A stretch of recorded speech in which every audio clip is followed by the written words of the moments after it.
I was kidnapped while working as a delivery driver for Pizza Hut, and they forced me to rob a bank with a bomb strapped to my neck.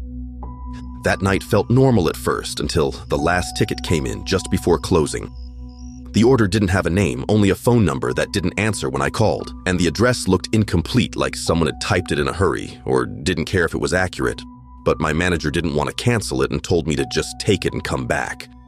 As I drove out of the usual delivery area, the streets got darker and more empty, and the GPS stopped updating, which forced me to rely on the written address that led me to a road with no houses, no lights, and nothing that looked like a place where someone would order food. I pulled over near a dirt path, keeping the engine running while I checked the receipt again, hoping I had missed something, but everything stayed the same. I stayed longer than I should have, trying to decide whether to leave or wait a bit more, because I didn't want to deal with the argument at work, even though every second there felt like I was pushing my luck for no good reason. While I was still thinking about it, a large white van appeared behind me without warning, and I didn't hear it approach or see it coming. Two men stepped out quickly and moved straight toward me, and the way they acted made it clear they weren't there to ask questions, because one of them opened my door and pulled me out, while the other grabbed my arm and forced me forward. They pushed me into the back of the van and covered my head for a moment. And when they removed it, I saw another delivery driver sitting across from me in the same uniform, except his face showed that he already knew what was happening and didn't expect it to end well. Inside the van, the tension built slowly as the men moved around us in a controlled way, and the other driver started speaking in a low voice that kept breaking, explaining that they had already told him what was going to happen and that we needed to follow instructions exactly if we wanted to stay alive. They brought out a metal collar with wires and a device attached. And before they even used it, both of us understood what it meant, but they still forced him forward and locked it around his neck while he tried to pull away. The device started counting down immediately, and the red numbers made it impossible to ignore what was happening, while one of the men adjusted the timer like it was something routine, and the other driver began speaking faster, saying that they told him there were more devices and more steps after this. When they turned to me, I tried to resist, but there was no space and no way to fight them both. So they forced me into position and locked the collar around my neck, while explaining in a calm voice that following instructions was the only option if I wanted any chance to survive. They handed us printed instructions with maps and steps, and the way they explained them made it clear that this was planned in detail. They drove us to a bank and let us out a short distance away, and the silence between us made the sound of the timers more noticeable because they didn't match and kept shifting out of sync, which made it harder to think clearly. Before leaving, one of the men went over the instructions again, pointing at specific moments and repeating that any mistake would end things immediately, and then they drove off, leaving us standing there with no way to contact anyone. We walked toward the bank together, and the other driver kept repeating parts of the instructions under his breath. Inside the bank, he showed the device to the teller. The room shifted from confusion to fear as people realized what they were looking at. The security guard moved closer, but stopped when he saw the collar clearly, and the teller hesitated before opening the drawer, and that delay stretched long enough to make it feel like everything would fall apart, but the other driver pushed the instructions forward and kept insisting that they needed to follow them exactly. We left the bank with the money, and for a moment it felt like we had done what they wanted, but that feeling didn't last because sirens started building in the distance, and it was clear that something had already gone wrong or had been set up this way from the beginning. As we approached the corner where we were supposed to split, the other driver started moving faster and looking around, and I followed because I didn't have a better option, even though it felt like we were running into something we couldn't avoid. Police cars turned the corner ahead of him and moved in quickly, surrounding him before he could react properly. And he dropped the bag and raised his hands while trying to explain what was happening in a way that came out rushed and desperate. I stayed back near the bank entrance watching from a distance because I didn't know how to step into that situation, and he started yelling that he wasn't a robber and that they had forced him into it, repeating that there were more devices and more steps. The officers kept their distance because of the collar, and nobody moved close enough to help him, and when the timer reached its final seconds, he was still trying to get them to understand that he didn't choose any of this before the device exploded in front of them, After the explosion, everything shifted into control mode, and I was still inside the bank with the device around my neck, watching through the glass while trying to figure out what I was supposed to do now that the plan had already failed.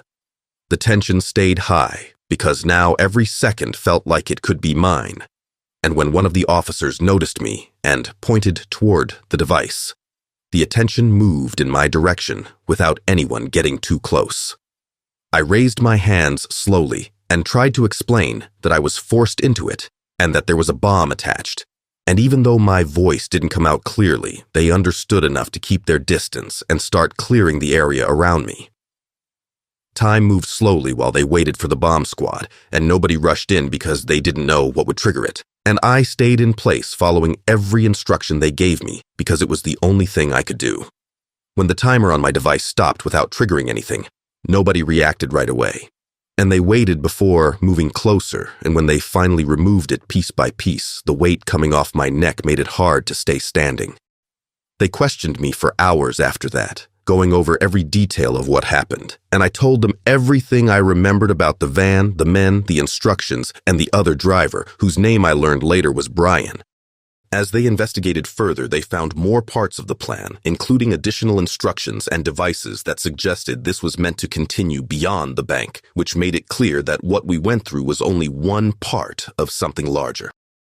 They told me my device failed because of a wiring issue, something small that stopped it from triggering when the timer ended, and that detail stayed with me because it meant the difference between surviving and not. In 2003, Brian Wells, often called the Pizza Bomber, was a pizza delivery driver in Pennsylvania, forced into a bank robbery while wearing a locked collar bomb around his neck.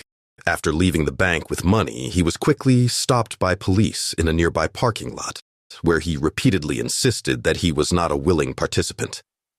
Despite his warnings, officers were unable to remove the bomb in time, and it exploded while they were still assessing the situation, killing him on the spot.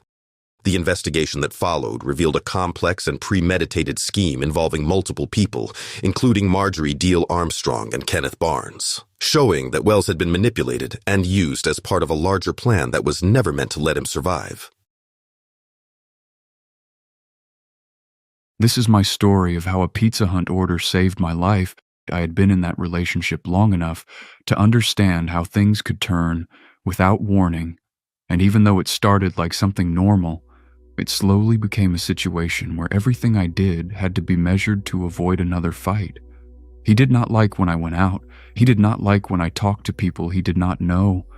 And over time, I stopped doing things just to keep the peace. But even that was not enough to stop the arguments. That night, I told him I wanted to leave, and I said it in a direct way because I was tired of going in circles, and I knew that if I did not say it clearly, I would keep delaying it again. He looked at me without answering right away, and that silence was worse than yelling because it meant he was thinking about how to react. "You're not serious?" "I am." His expression changed slowly, and the way he stepped closer made it clear that the situation was about to shift into something physical. I tried to move past him because staying in front of him felt like a mistake, but he grabbed my arm and pulled me back with force, then pushed me down hard enough to make me lose balance and hit the floor. "You're not going anywhere." He locked the door immediately after, took the key, and then went to the drawer where he kept the gun, pulling it out and holding it in a way that made everything clear without him needing to explain it. He did not point it directly at me at first, but he kept it visible, and that alone was enough to make me understand that leaving was no longer something I could try without putting myself in immediate danger. "You stay here tonight." I did not argue, because I knew that pushing back at that moment would only make things worse, and I needed to think carefully about what to do next. The house felt controlled by him after that, because he was watching everything I did and reacting to even the smallest changes. I sat on the couch and kept my movements slow and predictable because I could tell he was waiting for me to do something he could interpret as a threat or an attempt to leave. He started talking about our relationship, explaining why I was wrong and why I needed to stay, and I realized that letting him talk was safer than interrupting him because when he talked, he paid less attention to my hands and where I was looking. There was a moment when he placed the gun on the table, and even though it was brief, I looked at it without thinking, and that was enough for him to react immediately. "Don't look at that." He picked it up again and kept it closer after that, and his tone changed in a way that made it clear I had just crossed a line without meaning to. Time kept moving, but the situation did not change. And the longer it stayed like that, the more I understood that I needed to find a way to get help without making it obvious. I thought about calling for help, but he was too close and would hear everything. And I thought about texting someone, but he had already shown that he would check my phone if he suspected anything. At one point, I stood up and walked to the kitchen, saying I wanted water, and he followed me immediately, staying close enough to see exactly what I was doing.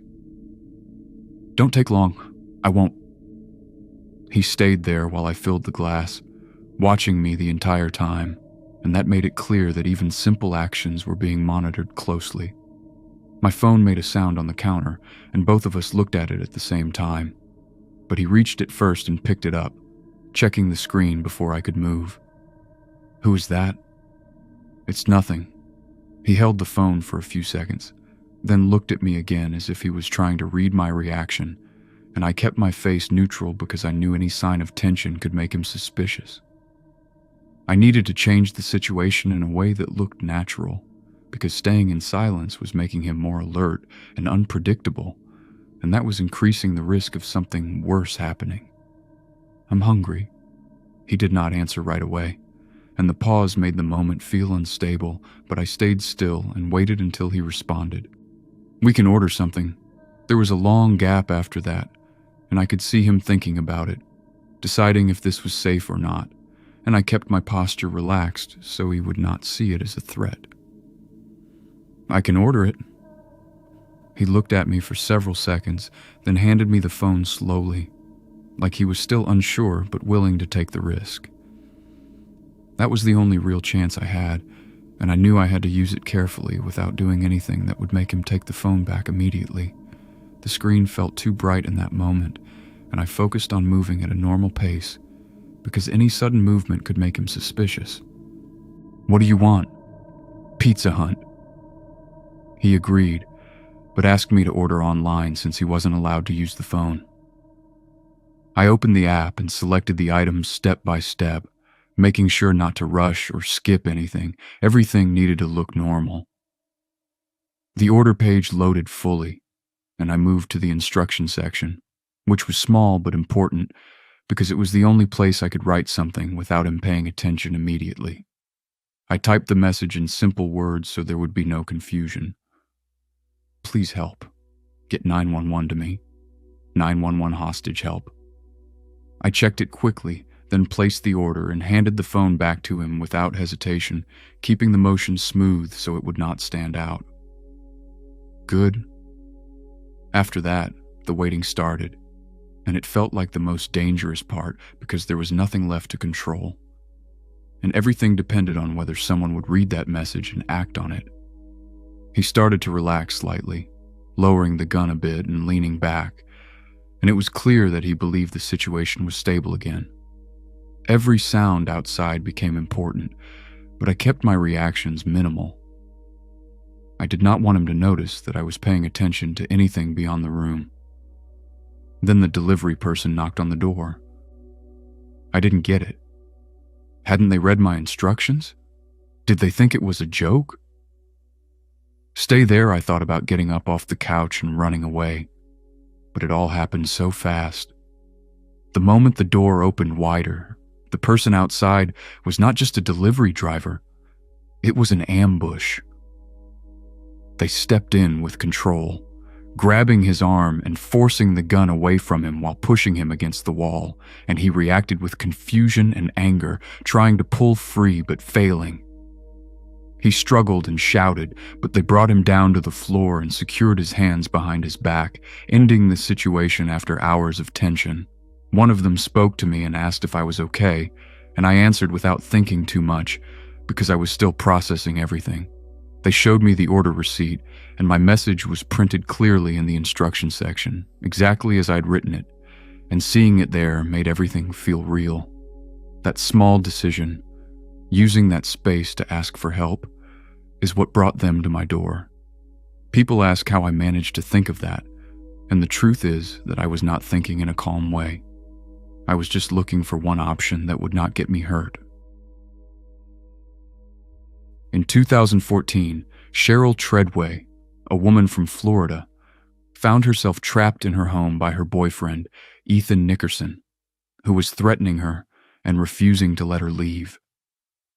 Unable to call emergency services without alerting him, she placed an online order with Pizza Hut and secretly typed a desperate message in the delivery instructions asking for help and for someone to contact 911. Recognizing that something was seriously wrong, a Pizza Hut employee alerted authorities, leading police to the home where they arrested Nickerson and rescued Treadway, turning a routine food order into a life-saving act. I received an order for a fake address that led me to a man who was sentenced to 40 years to life in prison for attacking pizza delivery drivers. I worked as a Pizza Hut delivery driver during night shifts, but that night didn't stand out in any way. I had a few deliveries left, and I was already thinking about going home and ending the shift without anything worth remembering. I picked up the last order and saw that it was further out than I liked, but still within range, so I didn't question it and just got into the car with the boxes next to me, expecting to be back soon. The first delivery was quick, and I barely paid attention to the person who opened the door because the interaction lasted only a few seconds. I got back into the car and started driving toward the last address, which was located in an area where the houses were more spread out. As I moved further away from the main streets, the road became darker and less maintained, which forced me to slow down and pay closer attention to where I was going. The houses were farther apart, and many of them didn't have lights on, which made it harder to tell if someone was actually home. I found the number on a mailbox that matched the receipt and stopped the car in front of a house that looked completely dark, with no visible movement inside or outside. I stayed in the car for a few seconds, thinking about calling the number, but I decided to get out and complete the delivery. As I walked toward the door, I noticed how quiet everything was around me, and that silence made every small sound stand out more than usual. I was halfway to the door when I heard something behind me, and I stopped without turning immediately, trying to understand what it was. I stayed still for a moment, holding the boxes in front of me while trying to decide whether to turn around or keep walking, because reacting too quickly felt like it could make things worse without knowing what was happening. When I turned, I saw two men near the car, both with their faces covered, and one of them was already looking directly at me while the other moved around the driver's side as if he had done this before. The one closer to me raised his arm, and I could clearly see the shape of a gun in his hand. "Don't make this harder than it needs to be. Just do what we say and you walk away." His voice had tension in it, and the way he spoke made it clear that he expected me to follow every instruction without hesitation. I lowered the boxes slowly and kept my hands visible, trying to avoid any movement that could make them react. "Give me your wallet and your phone, and keep your hands where I can see them." I nodded and reached into my pocket, pulling out my wallet and handing it to him while keeping my eyes on the gun. The second man opened the car door and started going through everything inside, moving fast, but with purpose. "That all you got on you?" "That's what I have right now." He stepped closer, reducing the distance between us in a way that made it harder to stay calm, and I could feel that the situation was shifting even though nothing had happened yet. The man holding the gun moved closer until I could see how focused he was on every small movement I made, and that made it clear that he was ready to react if I did anything unexpected. His posture wasn't loose or careless, and that made the situation more serious. "Keys, now. Don't make me ask again." I reached into my pocket and pulled them out slowly, but I didn't extend my arm fully because I knew that losing the car meant being stuck there without a way to leave. That hesitation was enough to change how he looked at me. "I need the car to get back. I can't stay here without anything. You don't get to choose what you keep. You give me the keys and we leave." The second man stepped closer and looked at me with more attention, as if he was waiting for something to go wrong. I kept holding the keys, and that small decision pushed everything further than it needed to go. The man with the gun grabbed my shirt and pushed me back hard, and when I tried to regain balance, he hit me in the face, making one of the boxes fall to the ground. I felt the impact clearly, and I knew things were getting worse. Last time, give me the keys, I didn't move fast enough, and both of them saw that as resistance. There was a moment where none of us moved, and that pause felt like everything was about to collapse into something worse, because neither side was stepping back anymore. The man with the gun raised it slightly, keeping it close enough to control me, and I stepped back without planning to, which made him move forward immediately. The second man reached toward my pocket, trying to take the keys himself. I pushed him away to create space, and that movement triggered everything at once. The man with the gun grabbed me, and I grabbed his arm, trying to keep the weapon away from me while he pulled in the opposite direction. Our hands moved over the gun in a way that didn't follow any clear control, and at one point his grip loosened just enough for the weapon to shift. The second man shouted something, but I didn't process the words. The gun ended up in my hand, and I didn't stop to think about what I was doing because I was focused on stopping the situation before it got worse. I pulled the trigger. The sound was loud and close, and the man in front of me dropped immediately, his body losing control and hitting the ground without any warning. The second man froze for a moment and then ran, leaving everything behind. I stood there holding the gun, trying to understand what had just happened, but my mind wasn't processing it at the same speed as everything else. I looked down at the man on the ground and saw that he wasn't moving at all. I dropped the gun next to him, because holding it didn't make sense anymore, and I needed to get away from that place as quickly as possible. I stepped back and then turned toward the car, which was still open. I got inside and tried to start the engine, missing once before getting it right, and when the car finally started, I focused only on leaving. I didn't look back, and I didn't try to check anything else. I drove without thinking about direction, just putting distance between me and that place. The thieves were arrested months later for other robberies, and I recognized them immediately from the news. But I didn't connect them to what happened to me since I never filed a report. I still work deliveries sometimes, but I avoid areas like that, and I pay more attention to where I stop and how long I stay outside the car. I don't assume anything is routine anymore, but I'm still having trouble sleeping because my guilt won't leave me alone. Hi guys, I'm Travis, a pizza delivery guy. I spend my nights driving familiar routes, handing over hot boxes to customers, and waiting for decent tips. Every shift follows a set pattern, and tonight was supposed to be just another job. That evening, I received an order for 6 pizzas to a house I had never seen before. The address did not match any regular route, and the extra tip promised more than the usual fare. I loaded the pizzas into my car without questioning the unusual request. The drive took me through quiet streets and nondescript neighborhoods. The house was large and looked a bit worn, standing alone in a sparse area. I noted the unfamiliarity, but kept my focus on the delivery. Routine was routine, and nothing in my experience warned me of what lay ahead. I parked the car and carried the pizzas toward the front door, expecting a standard handoff and a brief interaction. I mentally prepared to complete the delivery quick and collect my tip before getting back on the road.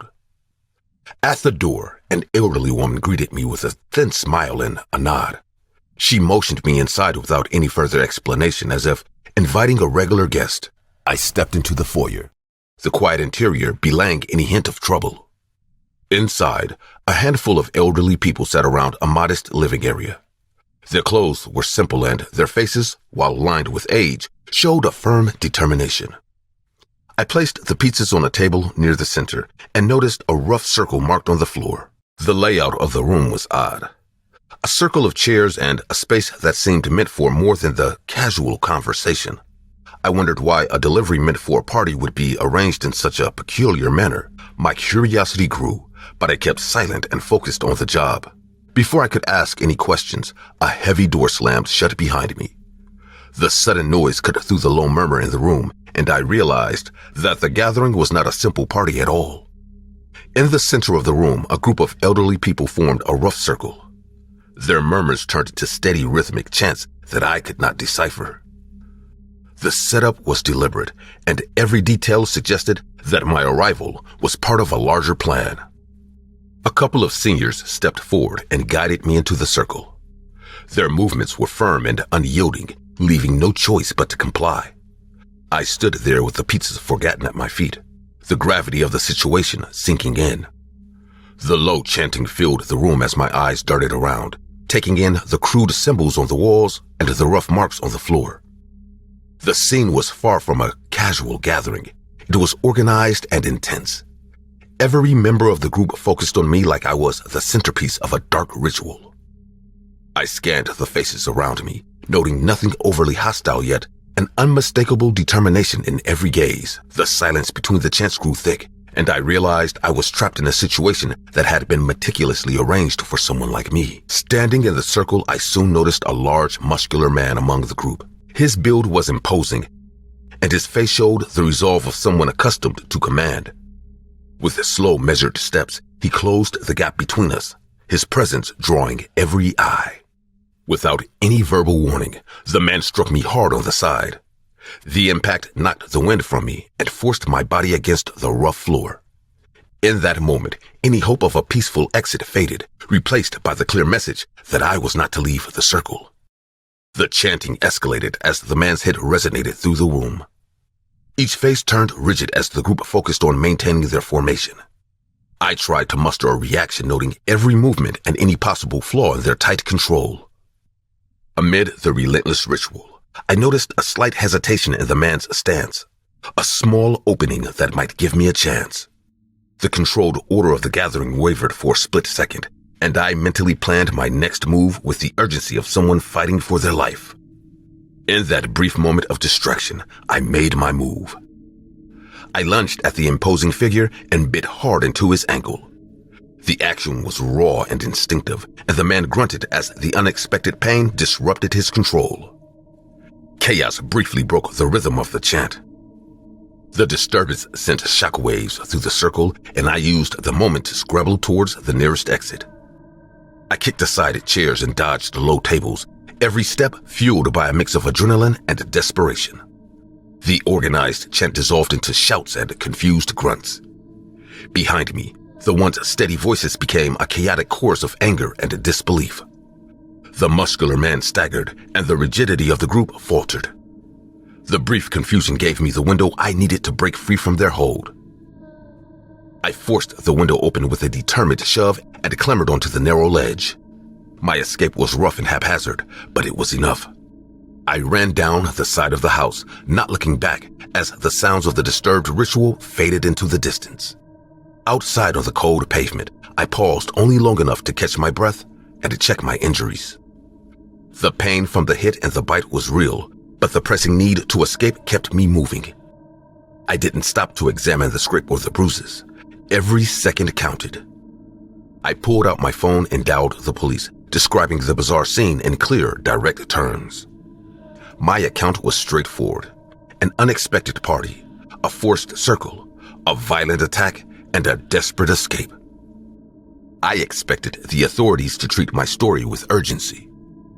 When the officers arrived, the scene at the house was unnerving in its emptiness. There were no signs of the chaotic gathering I had witnessed. Only an eerily quiet building with two elderly figures lingering by the door. The silence was as unsettling as the ritual itself. The police listened with skeptical expressions. I left the scene feeling more isolated than ever, burdened with a story that no one seemed ready to believe. Walking away from that night, I couldn't shake the memory of every detail. The circle on the floor, the cold precision of the chants, and the sudden violence that shattered my normal expectation. My life had changed with one delivery, and the images remained vivid. The official report noted inconsistencies that cast doubt on my account. And even my closest friends joked about it as one of the craziest delivery stories ever. Yet beneath the dark humor lay a reality too raw to ignore. I was left with questions that had no easy answers. Before I left the premises, the old woman from inside gave a quick nod and a wink that still haunts me. It wasn't a simple gesture of farewell. It felt like a silent promise that what I experienced was just the beginning. My extra tip was both a reward and a warning. Now, each time I load up my car for another delivery, I remember that night. I keep my eyes open a little wider and my pace a little faster, knowing that even a routine job can spiral into the kind of nightmare that defies explanation. I planned a simple night in with my friends and ordered pizza without any grand expectations. The idea was straightforward: a meal, some laughs, and a few drinks to wind down after a long day. I set everything up quickly and looked forward to an uncomplicated evening. The order was placed online and confirmed with a few taps on my phone. I expected the usual routine: no surprises, just a delivery at the scheduled time. My thoughts were fixed on the simple pleasure of sharing food with people I knew well. The room was already filled with familiar chatter as my friends gathered around the table. I had organized a small get-together in my apartment, and the evening promised nothing more than casual banter and a good meal. Everything seemed normal as the clock ticked toward the delivery time. I kept an eye on the door, waiting for the pizza to arrive. There was no drama, no premonition, just the anticipation of a night that would eventually turn out to be anything but ordinary.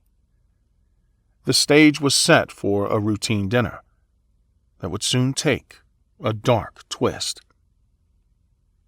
The doorbell rang right on time. I opened the door to find a delivery guy I recognized from school. His face, though older, held a flicker of the same awkwardness I remembered. It wasn't the friendly greeting I expected. He looked uncomfortable. I immediately noticed the tension in his eyes as he fumbled with the pizza bags. I greeted him casually and recalled the old days, trying to break the ice in a matter-of-fact tone. The familiarity of our past clashed with the evident embarrassment in his manner. I invited him to join us for dinner, remarking that it had been years since we caught up. My tone was light and direct, and I assumed he might take a moment to relax among old friends. He hesitated visibly, his eyes darting around before replying. He mumbled that he had too much work to do and needed to leave immediately. With a curt nod and an awkward smile, he walked away, leaving me with a nagging sense that something was off, but nothing I could pinpoint at the time. Not long after his departure, the doorbell rang again. I stepped out, curious about who might be calling at this hour, and found several extra boxes scattered on the doorstep. They were neatly stacked and sealed, as if placed there deliberately. I assumed this was a kind of follow-up for my old friend, a gesture meant to show goodwill despite his earlier haste. The extra boxes didn't carry any note or explanation, just the same branded packaging I'd seen earlier. I brought the additional pizzas inside and set them on the table with the rest of the order. The extra food brought a brief spark of excitement among my friends, and we began to distribute the slices without a second thought. As we dug in, the taste was familiar and satisfying, yet there was a subtle disturbance in the atmosphere. One by one, the smiles of my friends began to fade as discomfort set in after the first few bites. Within minutes, the room turned chaotic. My friends who had been chatting and laughing started slumping over in pain. Their bodies writhed on the floor, convulsing in a way that was both sudden and brutal.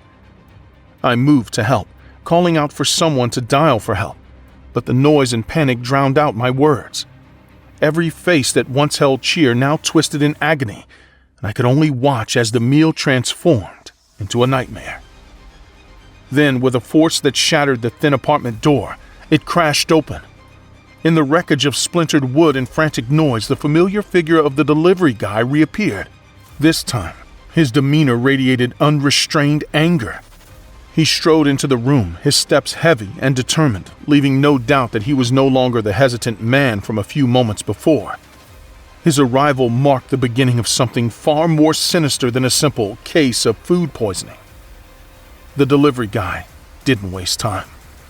He advanced on the sprawled bodies, his fists and elbows raining down with deliberate, ruthless precision. Each blow landed with a sickening thud, turning what was once a friendly evening into a scene of unmitigated violence. I tried to step back and find cover, but his focus soon shifted toward me. He stopped for a moment in front of me, his eyes cold and unyielding, as if he had been waiting for this confrontation all along. The energy in the room was raw and uncompromising. You are cruel and sadistic. You knew, yet you invited me here, with them. Knew what? I don't know what you're talking about, man. We never told him. Never told me what? The air crackled with tension as he started to tell my friend's secret, his voice steady and merciless. He laid out his grievance. One of us once slept with his mother, and when she refused to abandon her husband for him, she was killed. The father of my friend used his political connections to save his son, and the crime was buried with this man's mother. This dark secret had festered over the years, isolating him from all of us. I tried to protest, to explain that I had no part in that long-forgotten betrayal, but my words faltered as the truth cut through the din of the chaos. His accusation was blunt and unyielding, leaving no room for denial. The delivery guy's eyes bore into mine as he stated that my invitation to the party was nothing more than a cruel mockery, a reminder of a past that they'd all tried to bury. With each word, his anger seemed to intensify, pushing me closer to the edge. Overwhelmed by the force of his revelations and the physical toll of the assault, my legs buckled. I could feel the strength slipping away as darkness edged in, and before I knew it, I was losing consciousness while he turned away. When I came to, the room was unnervingly silent. My head pounded, and I struggled to make sense of the scattered scene before me. A large pile of bodies lay stacked on one side of the room, their still forms a stark reminder of the brutal events that had unfolded. I crawled toward the edge of the carnage, every movement deliberate and pained. The remnants of our dinner party, the boxes of pizza and the ruined furniture, sat in grim testimony to the horror that had just been unleashed. I checked each face, and every friend was gone. Victims of the relentless attack. I pieced together the fragments of the night's events. The extra pizzas, the uneasy silence, the sudden burst of violence, all led back to that fateful delivery and the hidden past that I was never meant to remember. The explanation, as raw and unforgiving as it was, had turned a simple evening into a massacre. Now, I was alone and surrounded by death. I stand with the bitter realization that I survived by mere chance. The delivery guy had spared only me, and as I faced the aftermath of the massacre, the weight of every unspoken secret hangs over me like a curse that I must carry forever.